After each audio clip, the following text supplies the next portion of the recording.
Então vamos lá, vamos começar a nossa live de hoje. A nossa live de hoje é sobre 5 pontos fundamentais na avaliação de pós-parto.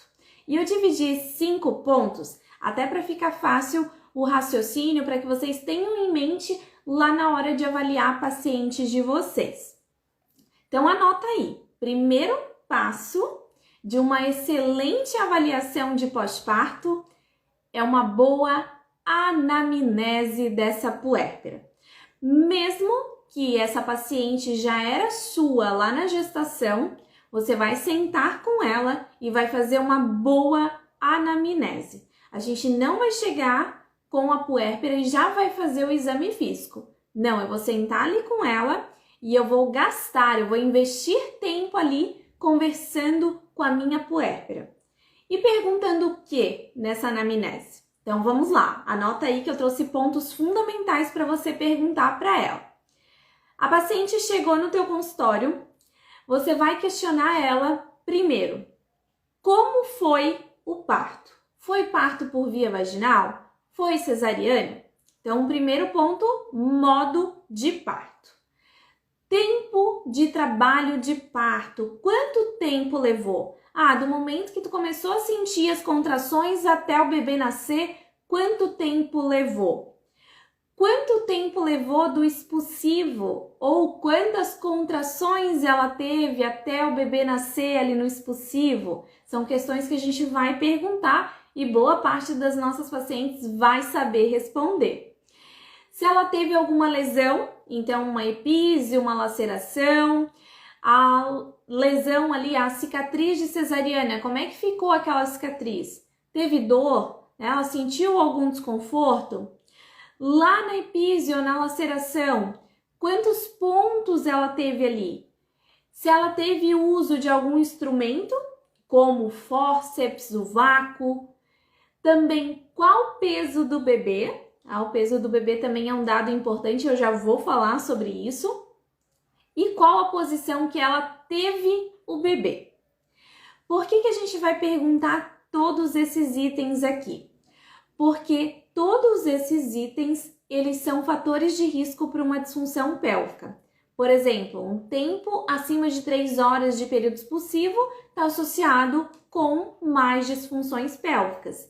Um bebê acima de 4,5 kg também tem associação com disfunções pélvicas. Então, a gente vai trazer esses pontos até para ver se a nossa paciente tem algum risco ali, ou de estar já com uma disfunção, ou de desenvolver ao longo desse 1 ano, que é o que as evidências nos trazem, ao longo desse 1 ano de pós-parto, ela vir a desenvolver uma disfunção pélvica. Outros itens fundamentais. Saber como a paciente ficou após esse parto. Se ela teve alguma alteração na cicatriz dessa cesariana ou na cicatriz ali no assoalho pélvico, se ela teve dor perineal ou se ela já teve alguma disfunção pélvica ali naquele pós-parto. Por exemplo, uma incontinência urinária, um prolapso, se ela já sentiu ali algo de errado. Ela teve uma perda fecal, né? O que aconteceu? Foi por urgência? Foi por esforço? Então, a gente já vai questionar para verificar se a minha paciente já tem uma disfunção naquele momento. E outro ponto é se ela já teve que fazer algum tratamento ali para essa dor perineal, para essa disfunção.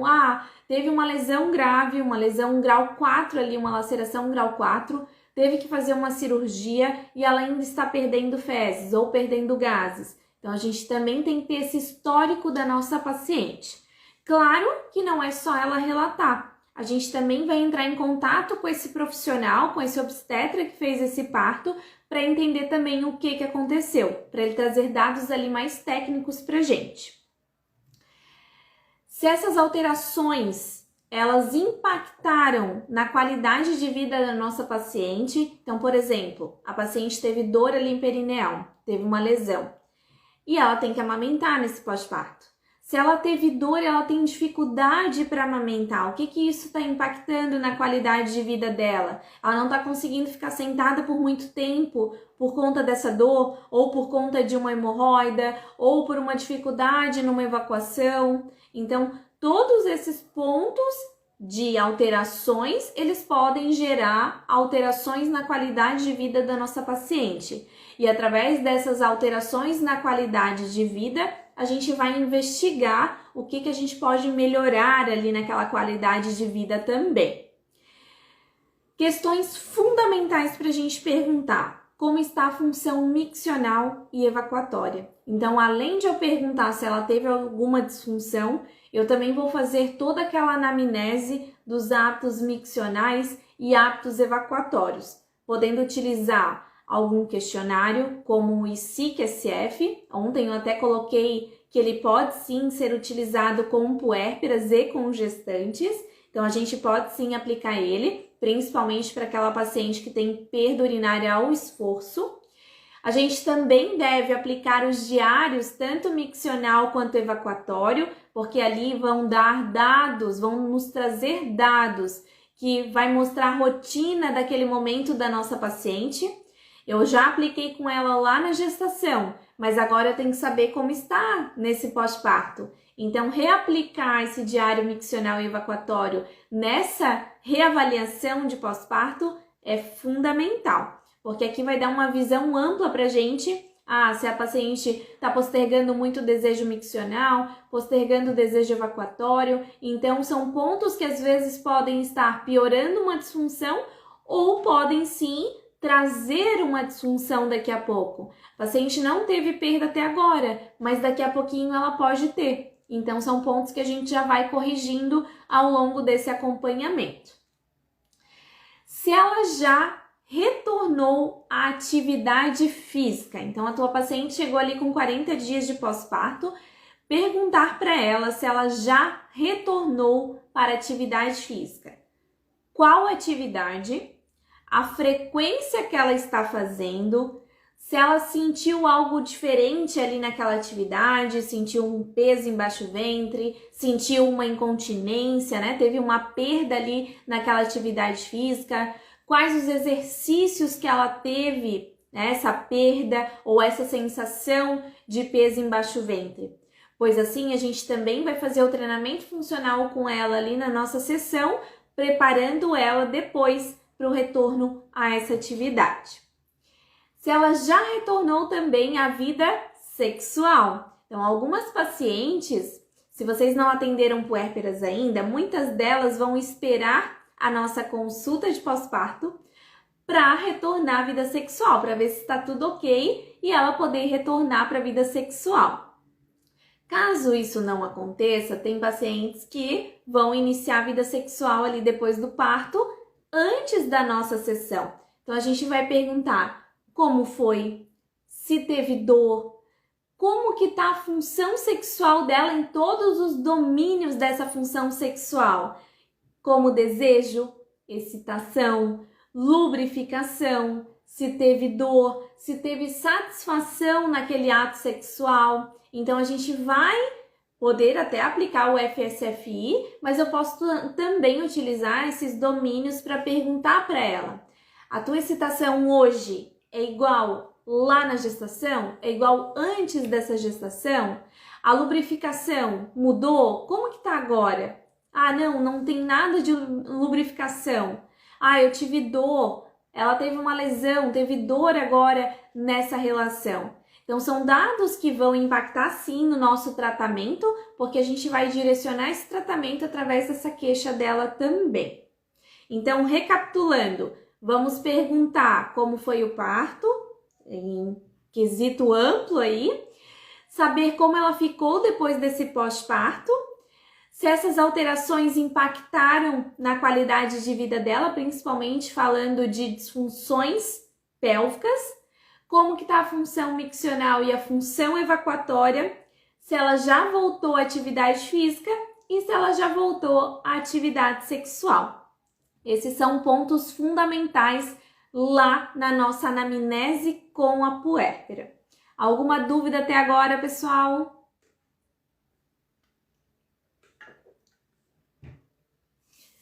Vamos lá. Segundo passo, anota aí. Exame físico de forma global. Não dá pra gente focar só em assoalho pélvico dessa puérpera, se todo o corpo dela se alterou ao longo dessas 40 semanas. Então, capricha em uma boa avaliação postural, uma avaliação de abdômen, de diafragma, de região lombar, uma avaliação respiratória com essa minha paciente, porque imagina que todo esse diafragma, esse pulmão estavam ali comprimidos por aquele útero gravídico. E agora ela retorna e a gente precisa saber como está toda essa região. Até porque lá na gestação a gente não conseguia avaliar muito bem aquele diafragma, tocar nele. Agora eu consigo. Então, é o momento de avaliar de forma integral. Então, aproveita que o bebê está ali junto com ela, aproveita para ver como que ela está pegando aquele bebê, como que ela se posiciona para amamentar aquele bebê, como que ela trocou ele ali em cima da tua maca. São situações que a gente consegue aproveitar ali que ela está com o bebê para já corrigir. Porque quando ela segura o bebê, direcionando essa pelve em anteversão, direcionando esse abdômen, né, estendendo esse abdômen, o que a gente pode esperar ali? A gente pode esperar um menor recrutamento desse abdômen, um menor recrutamento desse assoalho pélvico. Então, a gente tem que prestar atenção também na postura da minha puérpera, não só lá avaliando a postura estática, mas também aproveitando aquele momento para avaliar uma postura dinâmica. E a postura com o bebê vai ser a melhor forma de avaliação naquele momento, porque é o momento que ela vai ter de mais frequência ali naquele pós-parto. É o que ela mais vai fazer naquele pós-parto, é ficar com o bebê. Então, nada melhor que a gente avaliar essa paciente naquela postura.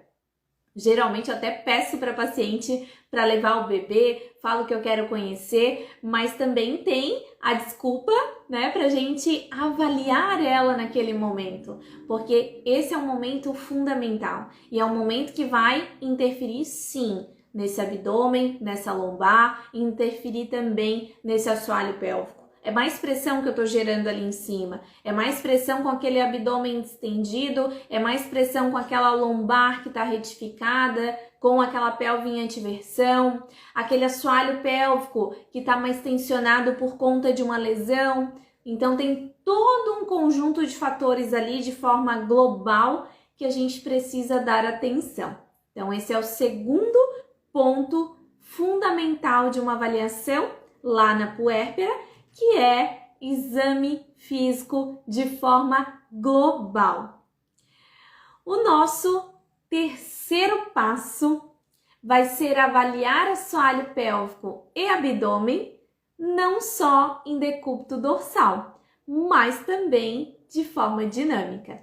Então, não dá para avaliar só a paciente lá deitadinha na maca e eu não avaliar como que ela se comporta em atividades dinâmicas, em atividades como levantar da maca, como deitar na maca, como levantar um pezinho para mim, como caminhar ali no meu consultório, como pegar o bebê. Eu já falei no outro passo que a gente tem que ter esse olhar integral, e esse olhar integral também parte de uma avaliação de forma dinâmica.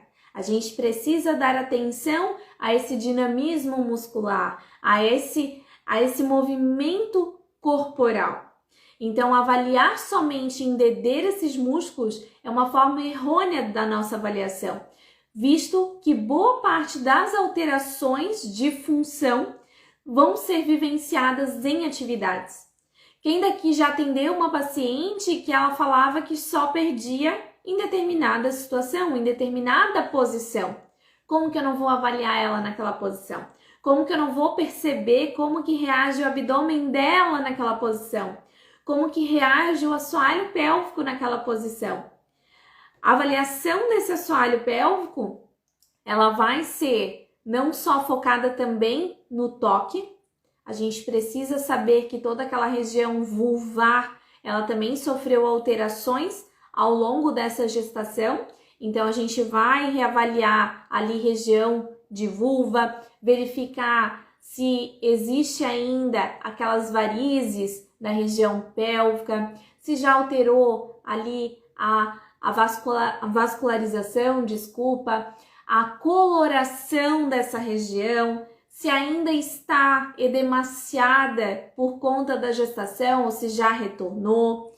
A gente vai avaliar com palpação em toda aquela região externa, analisando todos aqueles pontos de tensão e musculatura superficial, avaliando aquela cicatriz que está ali naquele assoalho pélvico, então avaliando a coloração dela, o movimento daquela cicatriz, se existe alguma aderência, alguma fibrose, se aquela cicatriz ali está interferindo na função daquela musculatura.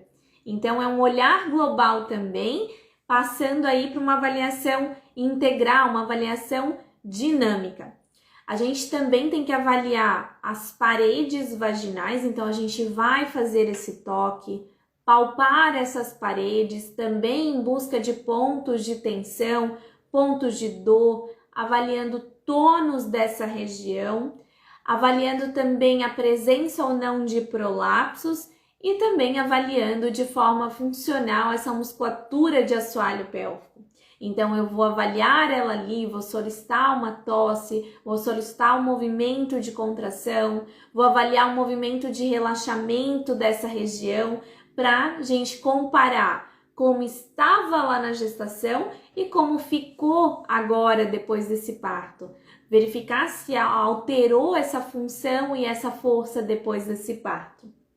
Então, aqui, pontos fundamentais para a gente avaliar desse assoalho pélvico. Deixa eu só beber uma aguinha.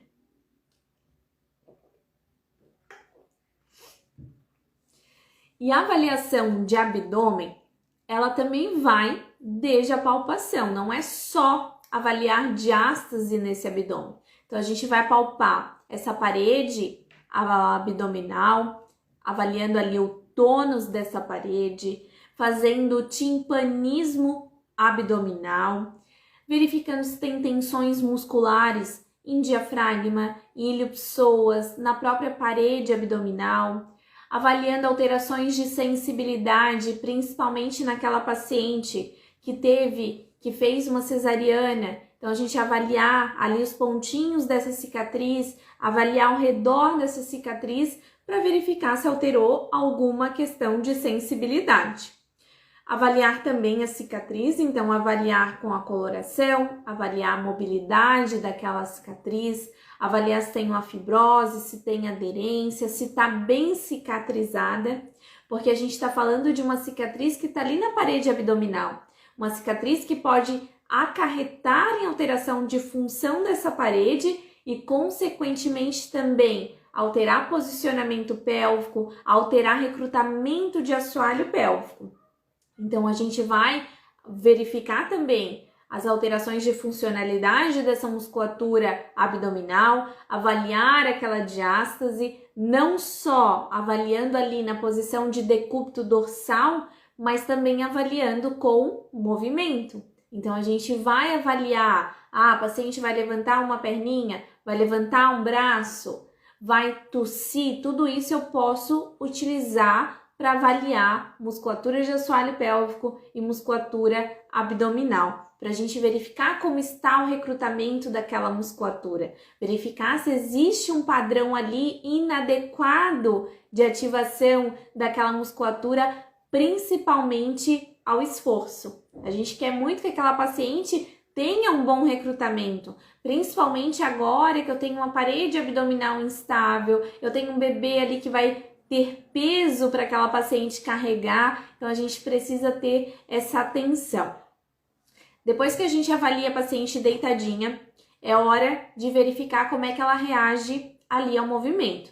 Como eu falei, dá para avaliar verificando como a paciente levanta da maca, como ela deita naquela maca, como que ela levanta um braço, como que ela vai mudar ali numa atividade que eu passei para ela, a pressão intra-abdominal, a ativação do abdômen, a ativação do assoalho pélvico. São formas de a gente avaliar de forma dinâmica esse assoalho pélvico.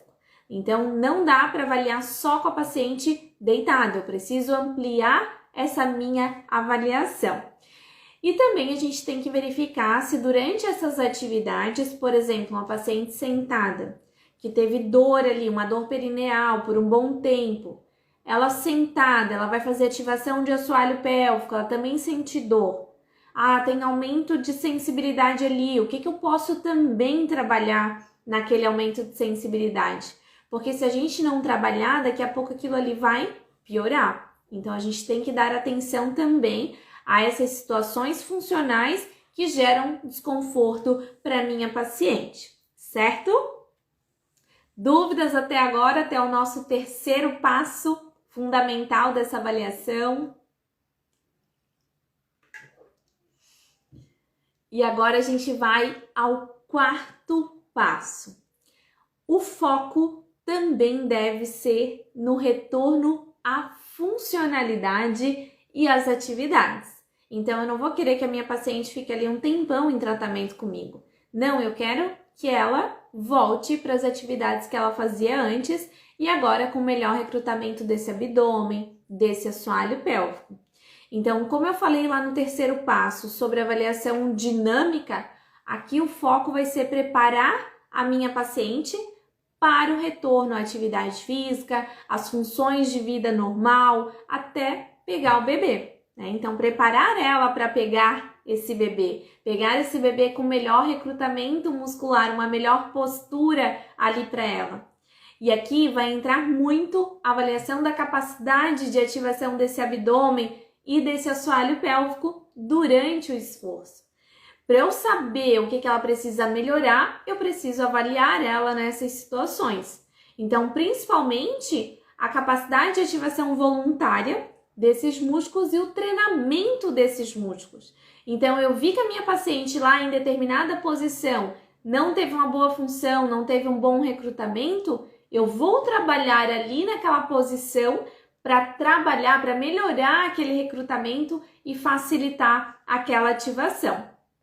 E a gente vai começar aqui com atividades leves e a gente vai evoluir para todas as atividades de vida dessa paciente, incluindo aquela atividade física que ela pretende voltar ou que ela já está fazendo. Então, a paciente que está lá no CrossFit, né, já voltou, com 30 dias ela voltou e ela teve perda. Teve perda em que atividade? Ah, teve perda pulando. Então, a gente vai preparar ela para que naquele momento ela tenha um bom recrutamento muscular. Ela não vai querer parar a atividade, mas sim a gente vai preparar ela para aquela atividade. E por isso que a gente já pergunta lá na anamnese se ela já voltou para atividade física e qual atividade. Porque assim a gente vai preparar ela para cada exercício, principalmente os exercícios ali que ela tem desconforto, que ela tem sensação de peso, que ela tem perda. Então, a gente vai preparar aquela paciente para aquele momento. Então, sempre pensando na funcionalidade e sempre pensando também nas atividades de vida diária daquela paciente. Eu uso muitos bebês para treinar. Pega o bebê, então, puxa o ar, soltou o ar, tira o bebê da maca, relaxa. Puxou o ar, soltou o ar, coloca o bebê na maca, relaxa. Então, a gente também consegue usar o bebê que está ali com a gente lá no consultório para que ela já treine de forma funcional aquele assoalho pélvico. E para que daqui a pouco, aquele treino que a gente fez bem bobinho ali no consultório, que se torne uma rotina para ela lá na casa dela. É mais fácil para ela colocar na rotina, fazendo ali com o bebê, do que ela ter que parar, né? Sair dali de perto do bebê para fazer o exercício. Então, pensa sempre que aquela paciente gestante agora não vai ter o mesmo tempo que ela tinha para fazer exercício que lá na gestação. Aqui a gente tem que otimizar o nosso trabalho. E uma forma de otimizar esse trabalho é aproveitar a rotina dela, as situações do dia a dia dela, para a gente incluir esses exercícios. Vamos lá, vamos para o quinto passo.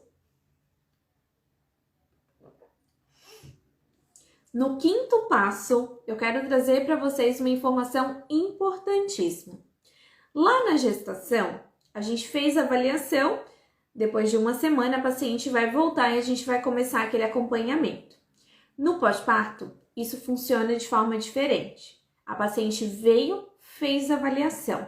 Ela vai sair daquela avaliação já com os exercícios, orientações, para que ela já inicie aquele trabalho. Eu não vou esperar a próxima semana que ela vai voltar para iniciar esse trabalho. Não, já nessa consulta, a paciente já deve sair dessa consulta super bem orientada e com exercícios para casa. Aqui, tempo vai ser fundamental para a gente aproveitar. Então, não adianta só avaliar nessa sessão, a paciente já tem que sair dessa consulta com os exercícios específicos para o que a gente encontrou na avaliação. Não precisa ser muitos exercícios, tenta concentrar em 1, 2 ali naquele primeiro momento, e além de tarefas para ela incorporar esses exercícios na nova rotina.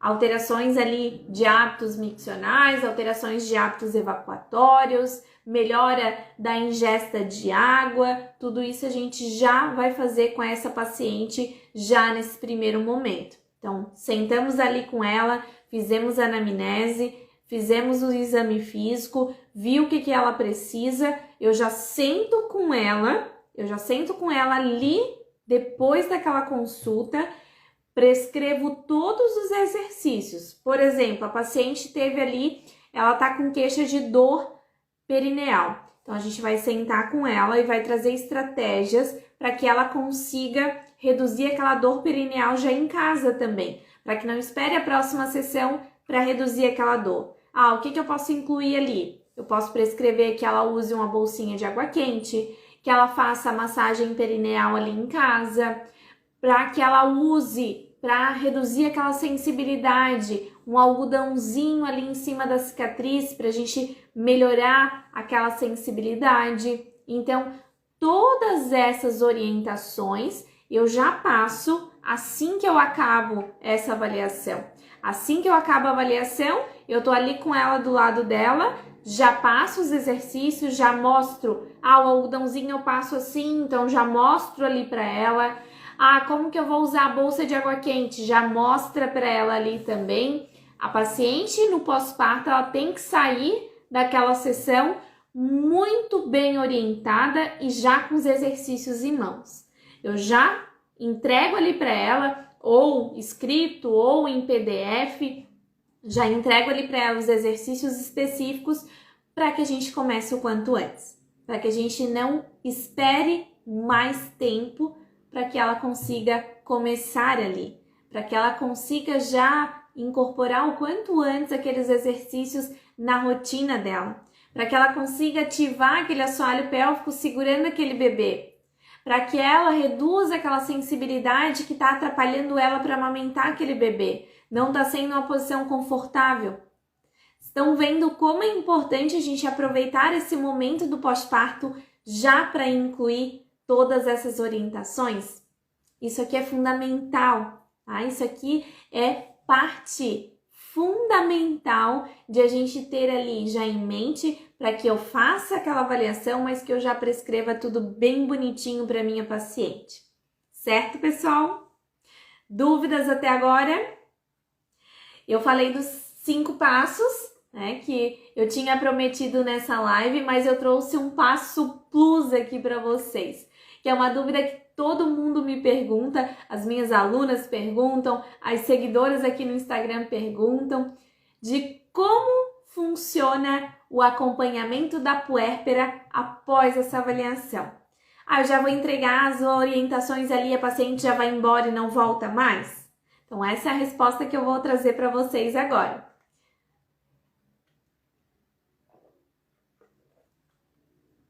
Então vamos lá. A paciente chegou ali para vocês fizeram anamnese, fizeram exame físico, detectaram que não tem nenhuma disfunção. Ela não relatou nada, vocês não observaram nada ali de muito específico, não tem nada que acarrete numa disfunção. Assoalho pélvico ok, boa consciência perineal, boa consciência abdominal. Essa paciente, ela fez a avaliação hoje, né, dia 18/5.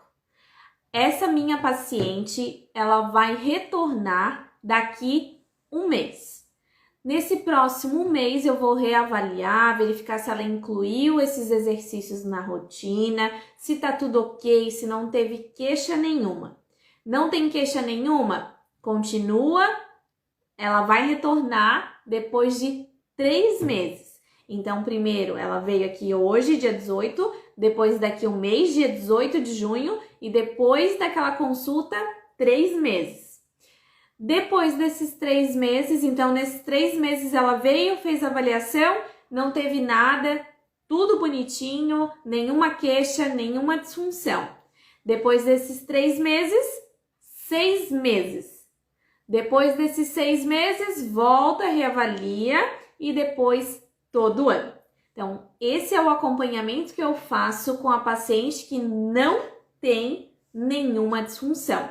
Vou repetir para vocês. Minha paciente veio hoje, fez a avaliação, volta daqui um mês, depois de 3 meses, depois 6 meses e depois todo ano. Todo ano eu já tenho ali a lista de pacientes que eu tenho que chamar a cada mês. Eu já deixo na minha agenda do Google e já tem ali chamar tal e tal paciente. Ah, talvez a paciente não volte naquele um ano? Talvez sim, mas eu estou sempre perguntando.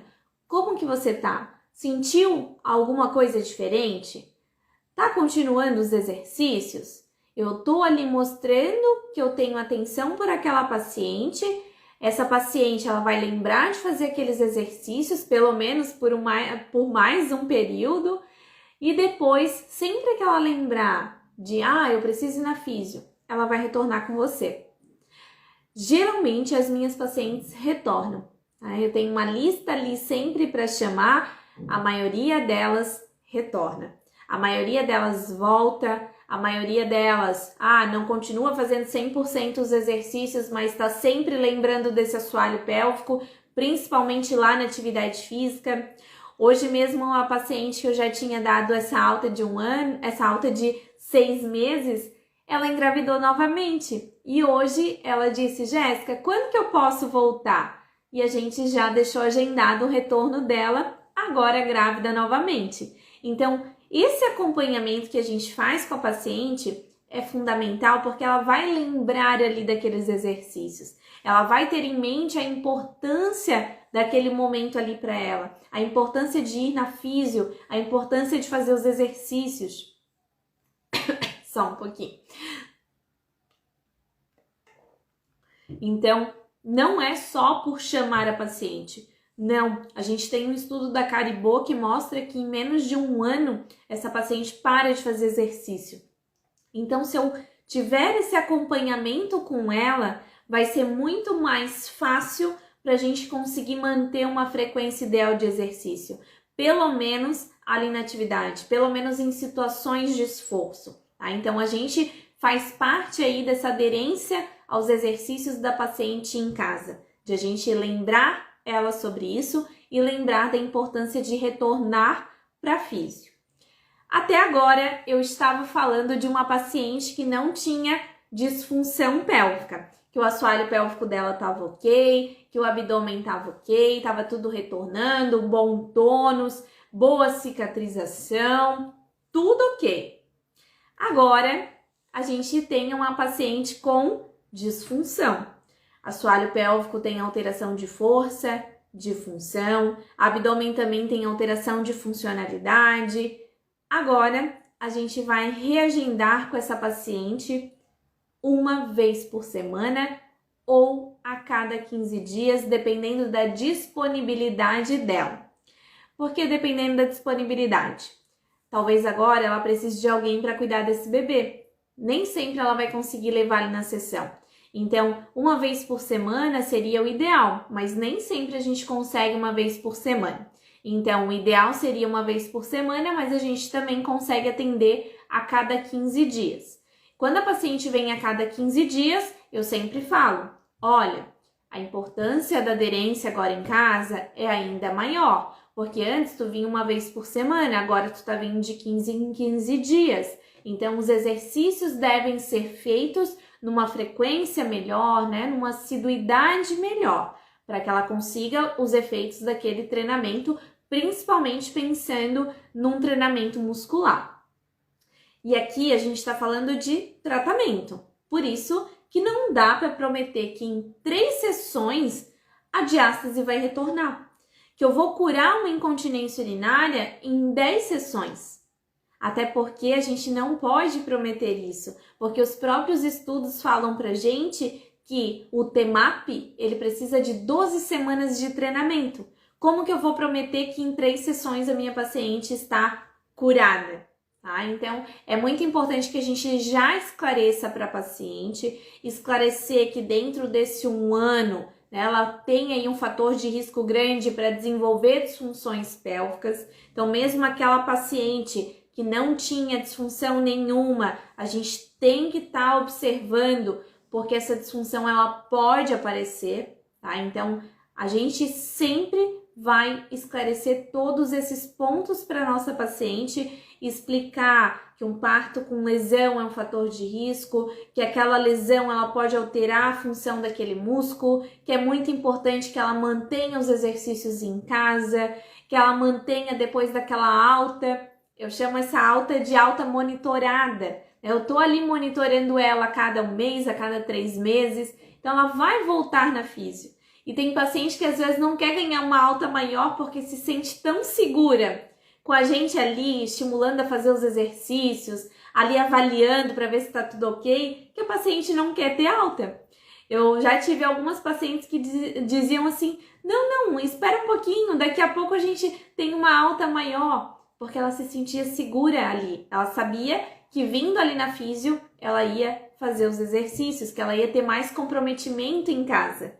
Tá? Então, a gente também pode ir avaliando ponto a ponto cada paciente para a gente ampliar esse intervalo ou reduzir esse intervalo entre uma consulta e outra. Mas sempre lembrando que o músculo ele precisa de tempo para desenvolver força, para desenvolver hipertrofia, para melhorar a função. Então, não dá para prometer milagre para minha paciente. Até porque em 40 semanas esse corpo mudou totalmente. Como que em 3 sessões a gente vai recuperar completamente? Então, a gente tem que pensar sempre na funcionalidade de toda essa musculatura e na aplicação desse recrutamento lá na atividade, lá nas atividades de vida diária ou na atividade física da minha paciente.